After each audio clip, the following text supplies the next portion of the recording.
पुढच्या बातमीकडे वळतोय। तेजस्वी घोसाळकर यांची मुंबई जिल्हा बँकेच्या संचालक पदावर नियुक्ती करण्यात आली।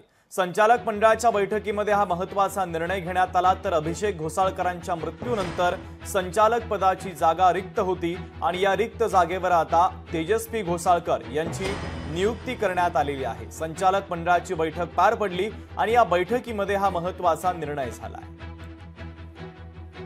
अभिषेक घोसाळकर हे या बँकेवर संचालक म्हणून कार्यरत होते आणि त्यांचा दुर्दैवी त्या ठिकाणी हत्या झाली आणि मग रिक्त झालेल्या जागी नियुक्त करण्याचा अधिकार संचालक मंडळाला त्या ठिकाणी असतो। आम्ही सर्व संचालक मंडळाने एकमताने त्या ठिकाणी निर्णय केला आणि कालच्या झालेल्या संचालक मंडळाच्या सभेत तेजस्विनी घोसाळकर यांना संचालक म्हणून निवड त्या ठिकाणी करण्यात आली।